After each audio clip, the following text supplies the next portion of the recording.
नमस्कार दोस्तों, आपका अपना यूट्यूब चैनल पर स्वागत है। आज हम चेक बाउंस पर बात करेंगे।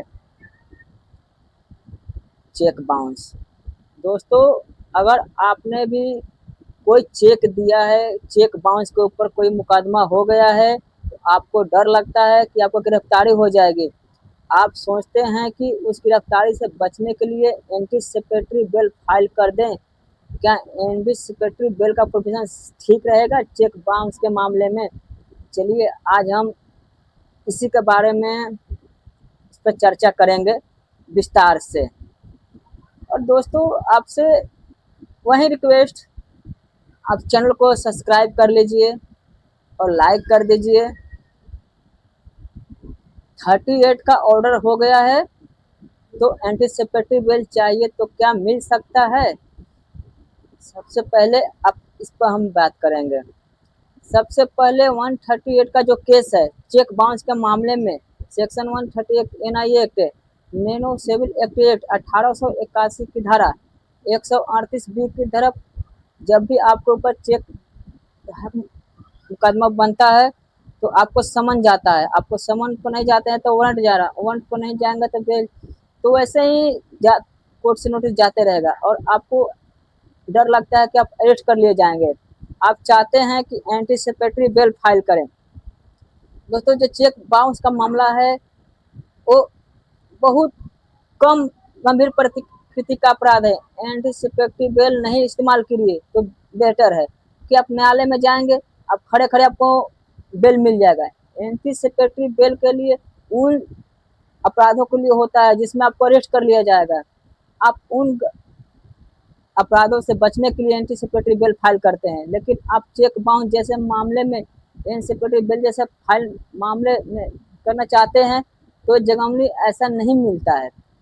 ये कोई अपराध नहीं है, कोर्ट में जाने से आपको खड़े खड़े जमानत ले सकते हैं। तो आपको इसमें एंटीसिपेटरी फाइल करने की कोई जरूरत नहीं है। कि आप यहाँ तक तो समझ गए बढ़िया से, इसमें कोई दिक्कत परेशानी नहीं आएगी। देखिए दोस्तों, सबसे बड़ी बात तो ये होती है कि चेक बाउंस के मुकदमे अधिकतर फॉल्स होते हैं। ज़्यादातर मामले, बहुत सारे ऐसे मामले लेन देन होते हैं जिनका कोई रिकॉर्ड ही नहीं होता है। अब मान कर चलिए कि आपने किसी से पैसा लिए हैं और आपने उनको पैसा दे भी दिए, लेकिन इसका कोई रिकॉर्ड आपने नहीं रखा। आपने चेक तो दे दिए हैं, चेक तो देकर फंस गए हैं, आपने कैश में पैसा दिए हैं, तो सामने वाला व्यक्ति क्या करता है, वो आपके उस पैसे को नो दर्शाते हुए मिस यूज करता है उन चेक का, उसमें ज़्यादा अमाउंट फिल कर देता है। तो ऐसे चेक बाउंस से बचने के लिए आपको क्या करना है? अगर आपको ऐसा लगता है कि भविष्य में चेक बाउंस करा सकता है, तो आप एक पत्र लिखकर उनको भेजिए। आप उस पत्र में लिखिए कि मैंने इस दिनांक दिनांक को इतना इतना को आपको पैसा कैश के माध्यम से आपको दे दिया है, और वो रजिस्टर्ड पोस्ट से भेजिए। अगर आप रजिस्टर्ड पोस्ट से भेजते हैं तो आपका एक रिकॉर्ड रहेगा, या फिर आपको व्हाट्सएप पे भी लिख के भेज दीजिए या उनको मेल कर दीजिए। इससे ये होगा कि आपके ऊपर भविष्य में होने वाले चेक बाउंस का मुकदमा नहीं होगा। आजकल फर्जी तरीके से चेक बाउंस लोग कर रहे हैं, आपसे पैसे भी ले रहे हैं और जब आप चेक मांगते हैं तो कहते हैं चेक खो गया, चेक गुम हो गया। ऐसे संबंध में आप सीरियल नंबर याद है तो उसमें एफआईआर भी करा दीजिए। उसमें साइन किया हुआ चेक रास्ते में कहीं गुम हो गया है, उसमें कहीं डेट नहीं लिखा हुआ है, उस एरिया में आप जाकर दे दीजिए। तो इससे ये भी होगा कि एक रिकॉर्ड आपके पास रहेगा। चेक बाउंस कराने जाएगा तो नहीं कराया जाएगा, क्योंकि चेक बाउंस का मुकदमा कराने के लिए उसमें जो पैसा लेन देन जो है, जो राशि चेक बाउंस किस लिए हो रहा है, क्योंकि कैश में आपने पैसा दिया है, कोई रिकॉर्ड नहीं है सामने वाला कैसे वो, हाँ? इसमें भी तो कैश में दिया था।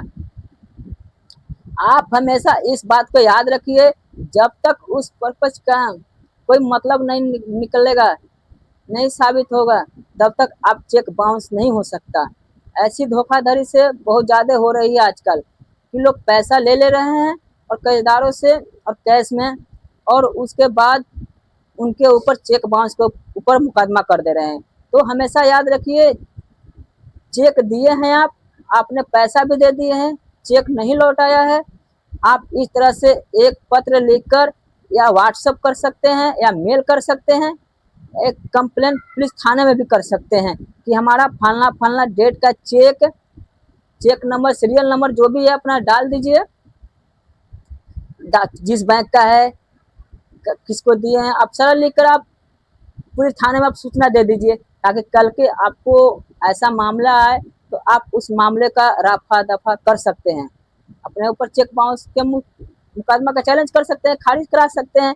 तो आपने समझ गए, सबसे पहले आपको क्या करना है, किसी प्रकार का एंटीसिपेटरी बेल फाइल करने का जरूरत नहीं है। और अगर कोई व्यक्ति आपसे पैसा लेके वो आपको चेक बाउंस का मुकदमा करता है तो आप इस तरीके से अपना बचाव कर सकते हैं। दोस्तों, आपको किसी प्रकार की अगर किसी प्रकार की आपको है लीगल सर्विस की जरूरत है, तो आप कभी भी नोटिस रिप्लाई, चाहे ऑब्जेक्शन बनाने, चाहे केस फाइल, कुछ भी हो, आप नज़दीकी अपने वकील से संपर्क कर लीजिए। आपको सारा डिटेल्स में वो समझा देंगे, सारा चीज़ आपको बारीकी तरह से वो समझा देंगे। डरने घबराने की बात नहीं है मेरे साथियों। डरने घबराने से देखिए, कोई भी समस्या का समाधान डरने घबराने से नहीं होता है, डट के सामना कीजिए उसका, और गलत कदम कभी ना उठाएं। मैं बार बार कहता हूं दोस्तों, गलत कदम कभी ना उठाएं, क्योंकि आपका राइट्स, आपका अधिकार है, आप अपना राइट्स अधिकार जानिए, गलत कदम कभी ना उठाइए। मैं आपको बात यहीं ख़त्म करता हूं। अगर वीडियो अच्छा लगे तो चैनल को लाइक कीजिए, सब्सक्राइब कीजिए। जय हिंद, जय भारत, वंदे मातरम।